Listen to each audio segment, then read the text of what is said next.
It happened at my brother Michael's house on a Sunday evening during a family dinner. It was supposed to be a happy day.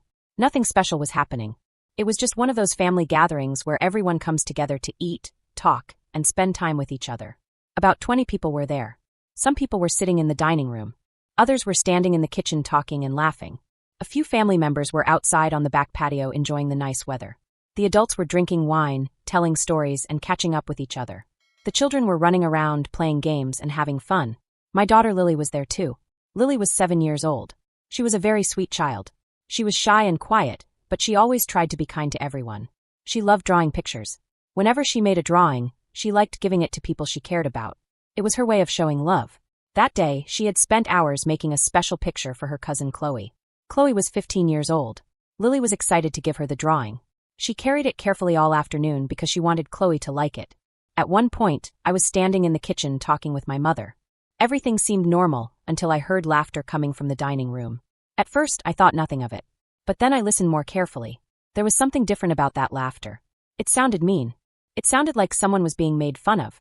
The sound immediately caught my attention. I walked toward the dining room doorway to see what was happening. When I looked inside, I saw Lily. She was standing there holding her dinner plate. She looked confused. She looked uncomfortable. Across from her sat Chloe and 2 of her neighborhood friends. The dining table was supposed to be for the younger kids, but Chloe had decided she was too old for the children's table. Instead, she had taken it over for herself and her friends. Lily stood there quietly. Then I heard Chloe speak. "You can't sit here," she said. Lily looked surprised. She held her plate close and answered softly. "I just want to eat dinner." Chloe rolled her eyes. "This table is for real people," she said. "Not little babies." The girls sitting with her started smiling. Lily didn't understand why they were being mean. She just wanted a place to sit and eat. Then Chloe pointed toward the garage. "If you want to eat," she said, "go eat in the garage." Lily stared at her. Chloe continued. "That's where the pets belong." The 2 girls sitting beside her laughed loudly. Then Chloe added something even worse. "That's where we put things that don't matter." More laughter followed.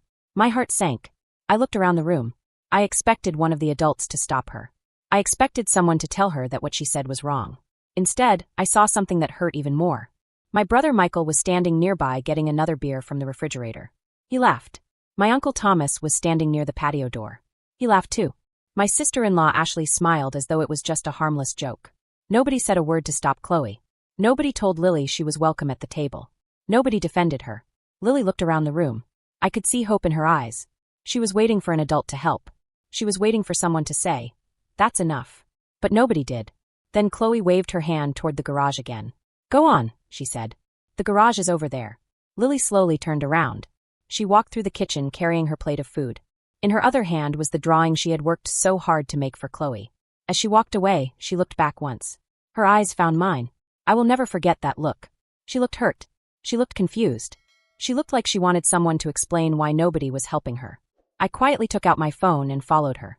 The garage was cold. It smelled like motor oil, grass clippings, and old tools. Lily walked over to a workbench and placed her dinner plate down. Beside her food were gardening supplies and a bag of fertilizer. Then she sat on the concrete floor. She tried very hard not to cry. I could tell she was holding back tears. My heart broke for her. I took a few pictures with my phone. I took one picture of Lily sitting on the garage floor with her dinner. I took another picture showing her plate sitting beside the gardening supplies. Then I took a wider picture showing the entire garage and the door leading back into the warm house. After that, I went back inside. I took one final picture. It showed all the adults sitting comfortably in the dining room.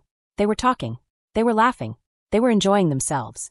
Not one of them seemed concerned about where a 7-year-old child had gone. When I finished, I returned to Lily. I knelt beside her. "Come on, sweetheart," I said gently. "We're going home." She nodded. I gathered our things. As we headed toward the door, Michael called out, "Leaving already?" "Yes," I replied. He looked confused. "Everything okay?" I looked directly at him. "No." Then Lily and I left. During the drive home, Lily cried quietly. It wasn't loud crying. It wasn't dramatic. It was the kind of crying that comes from a broken heart. After several minutes, she asked a question. "Why did Chloe say I belong in the garage?" I took a deep breath. "Because Chloe was being cruel," I said. "Did I do something wrong?" she asked. "No, sweetheart." "Did I make her mad?" "No." "Then why did everyone laugh?" That question was much harder to answer. How do you explain something like that to a 7-year-old child? How do you explain that sometimes adults fail to do the right thing? How do you explain that some people stay silent because speaking up would be uncomfortable? I didn't have the perfect answer, so I simply told her the truth. You did nothing wrong. When we got home, I made Lily a cup of hot chocolate. Then I put on her favorite movie. Slowly, she started feeling a little better. After she settled down, I sat alone and looked through the pictures on my phone. The pictures showed exactly what had happened. Nobody could deny it. Nobody could pretend it wasn't real. Then I opened my banking app. For a long time, I stared at one payment. It was scheduled to go out the next morning. The payment was for Michael's mortgage. Every month, that payment came directly from my account. I had been paying for it for 6 years. 6 years earlier, Michael had gone through a difficult divorce. He called me in tears. He said he might lose his house. He worried that Chloe would have to leave her school and move somewhere else. He begged for help. Because he was my brother, I agreed. I thought it would only be temporary. A few months, maybe. But months became years. Every month, I paid $4,100 toward his mortgage. Year after year. I also paid his property taxes twice every year. I never complained. I never asked for repayment. I believed family should help families. But as I looked at the pictures of Lily sitting alone in that garage, I realized something important. Family should also protect family. And nobody had protected my daughter. Without saying another word, I canceled the payment. The next morning, my phone buzzed. It was a text from Michael. Hey, mortgage payment is due today. Just checking that everything went through. I attached the pictures. Then I typed 4 simple words. Pets don't pay bills. Less than 30 seconds later, my phone rang. Michael was calling. I didn't answer. He called again. I ignored it. Then text messages started pouring in. What does that mean? Did you cancel it? Call me now. An hour later, I finally called him back. The moment he answered, he sounded angry. What is going on? He demanded. I stayed calm. You allowed your daughter to tell my daughter she belongs in a garage with the pets. It was a joke, he said immediately. No, I replied. It wasn't. They're kids. Chloe is 15 years old. Lily is 7. You're overreacting. Lily cried herself to sleep last night. He was silent. Then he tried another argument. So you're ruining my life because of one comment. I'm not ruining your life, I answered. I'm simply no longer paying your bills. I can't afford the mortgage. Then maybe you should have thought about that before laughing while my daughter was being humiliated. It only happened once. Once that I saw. The line became quiet. I continued. How many other times has Chloe been cruel to Lily when nobody was watching? He didn't answer. That silence told me everything. Finally, he said quietly, the payment is due today. Then you should start figuring out another solution. Please, he said. We'll talk to Chloe. You had your chance yesterday. We're family. Exactly, I said. And the family should protect a 7-year-old child. Then I ended the call. Within an hour, more calls started coming. My mother called. My Uncle Thomas called. Even Michael's friend Jason called. Every one of them said the same thing. They told me I was being unfair. They told me I was overreacting. They told me I was causing problems for the family. Instead of arguing, I simply sent them the pictures. The picture of Lily sitting alone on the cold garage floor. The picture of her dinner beside gardening supplies. The picture shows the warm house in the background while she sat by herself. And the picture of all the adults laughing inside. Then I waited. Because sometimes a picture tells the truth better than words ever can. The picture of Lily sitting alone in the garage was one of the saddest things I had ever seen. She was holding her dinner plate and sitting quietly next to a large bag of fertilizer. Inside the house, everyone else was eating dinner together. They were talking, laughing, and having a good time. But Lily was all by herself. Later that day, my mother called me after she saw the pictures. Her voice sounded soft and sad. I didn't realize how bad it was, she said. I took a deep breath. You were there, Mom, I answered. You saw what happened. I know, she replied quietly. I was busy in the kitchen, but you were sitting right there. You heard Chloe tell Lily to go eat in the garage. You heard people laughing. My mother was silent for a moment. I thought they were only teasing, she finally said. I looked at the photo again. Look at the picture, Mom. Does that look like teasing? Lily was crying. She was sitting alone while everyone else ate together. My mother sounded heartbroken. I'm sorry, she said. I should have paid more attention. I should have stopped it. Yes, I replied honestly. You should have. There was another long silence. Then I said something that I had already decided. Michael is going to learn that actions have consequences. Mom sounded worried. He could lose the house. I nodded even though she couldn't see me. Then he'll lose the house. Ashley, he's your brother. And Lily is my daughter, I answered. She comes first. She will always come first. After that, I stopped helping with the mortgage payments. Michael missed the next payment. Then he missed another one. Soon, letters from the bank started arriving. The bank warned him that if he didn't pay, he could lose the house. Michael tried everything he could think of. He tried to refinance the loan without my help. The bank said no. His credit score wasn't high enough. He didn't earn enough money to qualify for such a large loan. Then he tried to get a personal loan. He hoped to borrow enough money to cover the payments while he figured out another plan. But no bank wanted to lend him that much money. Every door seemed to close. 6 weeks after what happened to Lily, Michael put the house up for sale.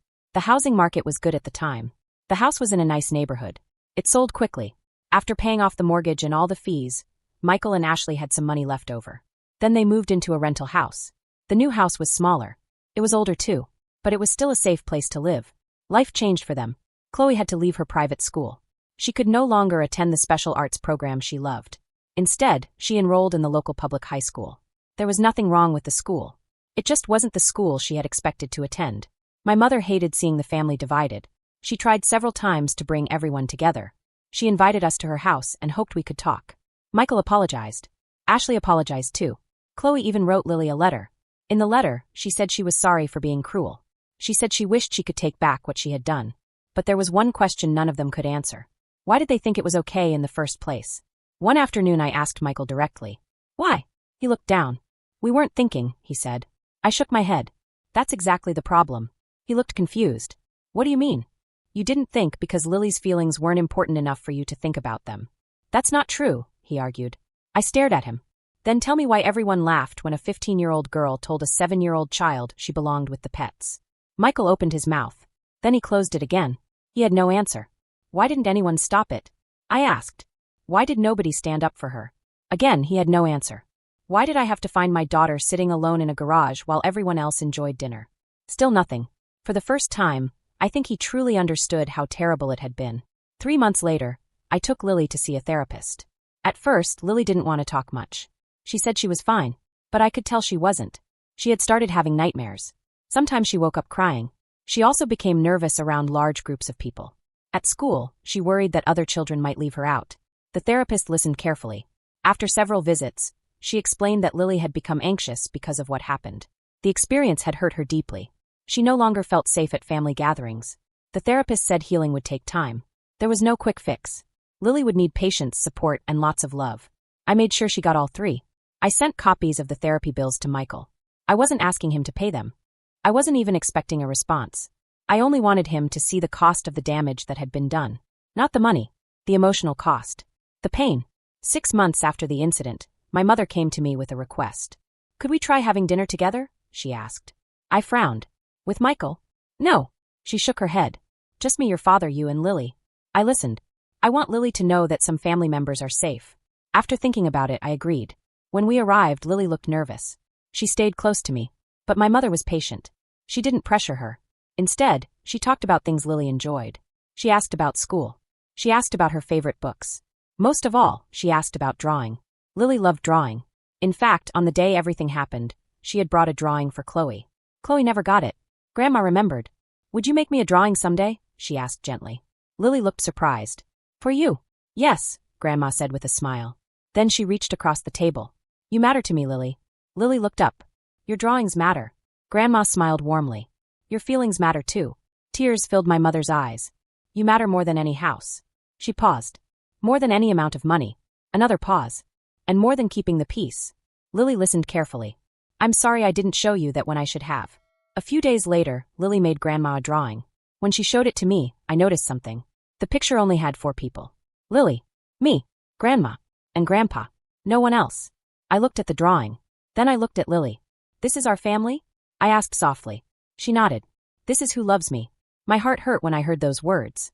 No child should have to learn lessons like that so young. But at the same time, I felt relieved. Lily understood something important. Love isn't just about being related. Love is about actions. It's about kindness. It's about protection. It's about showing up when someone needs you. A year after everything happened, Michael called me. For once, he wasn't calling about money. He simply wanted to talk. Chloe is seeing a therapist too, he said. I listened quietly. She's having a difficult time adjusting to the move and the new school. Then he said something unexpected. The therapist asked her about our family. I waited. She talked about what happened to Lily. His voice sounded tired. She admitted that she was mean because of things she learned from us.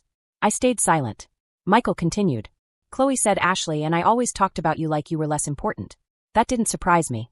We acted like we were helping you, he said. We said things like, it's nice that we can help Ashley. He sighed heavily. Or, at least we're giving her something meaningful to do. I almost laughed. Not because it was funny, because it was unbelievable that he was only seeing it now. We acted like we were doing you a favor, he said. Even while you were paying our mortgage. Finally, I spoke. You're just realizing this? The therapist pointed it out. His voice cracked. She said Chloe learned her behavior from us. I didn't argue. Because it was true. Children learn from the adults around them.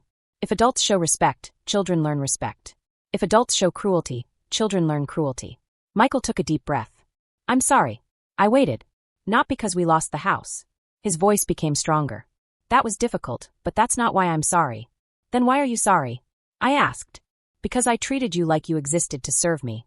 I remained silent. And I taught my daughter to think the same way. He paused. Lily got hurt because of that. Yes, I said. She did. A moment later, he asked a question. Can I fix this? I thought carefully. Finally, I answered honestly. I don't know. The truth seemed to hurt him. Lily was only 7 years old when she learned what it feels like to be treated as if she doesn't matter. He didn't interrupt. That lesson stays with people. I know, he whispered. But another lesson can stay too. He waited. The lesson that people can change. The lesson that people can become better. I want to become better, he said. Then do it. How? Start with Chloe. I spoke firmly. Teach her kindness. Teach her empathy. Teach her that every person matters. Teach her something better than what she learned before. After that, we ended the call. I didn't know if Michael would truly change. Only time could answer that question. But I knew one thing for certain. Lily was safe. She knew she was loved. She knew she had people who would protect her. She knew her value wasn't decided by people who laughed at her pain. The photos from that terrible Sunday remained on my phone. Sometimes I looked at them. Not because I wanted to remember the hurt, but because they reminded me of the choice I made. The choice to put my daughter first. The choice to protect her. The choice to refuse to accept cruelty simply because it came from family. By then Lily was 8 years old. She still loved drawing. She still filled notebooks with pictures. But she had become more careful about who received her drawings. She had learned to notice who treated her kindly. I wished she hadn't needed to learn that lesson so young. But I was grateful she learned something even more important. She deserved respect. She deserved love. She deserved protection. And she deserved people who would stand beside her when she needed them. Sometimes protecting your child means making difficult choices. Sometimes it means saying no. Sometimes it means setting boundaries. Sometimes other people will call those choices unfair. But I had seen unfair. I had seen cruelty. I had photographed it. And because of that, I knew the difference. Every single time, I would choose Lily.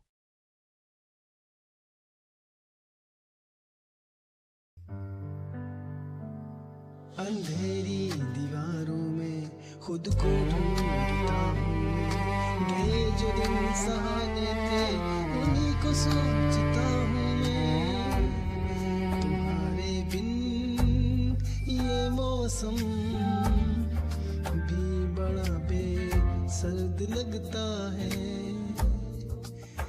दिल का हर एक कोना अब बहुत ही दूर भरता है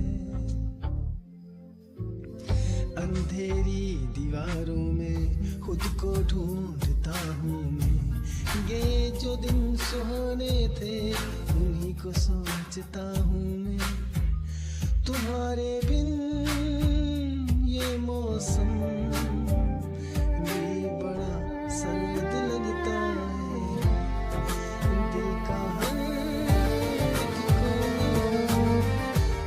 बहुत ही दर्द भरता है मेरे साए भी मुझसे अब जुदा होने को कहते हैं तुझे खोने की राहों में ये आंसू बहने लगते हैं कहाँ जाऊं कहाँ ढूंढूं मेरा वो साजो सामा तो मेरी हर एक तमन्ना तू मेरी रूह का मका तू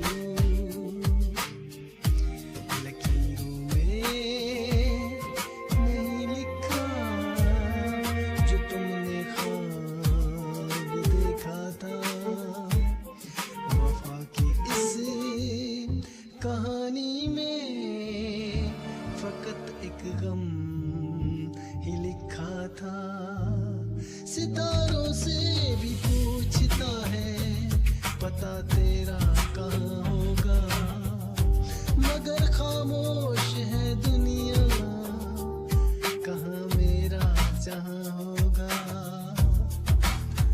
बस एक बार मुड़ के देख ले मेरी बेबसी की सूरत। मुझे है आज भी तेरी वफा की सख्त जरूरत।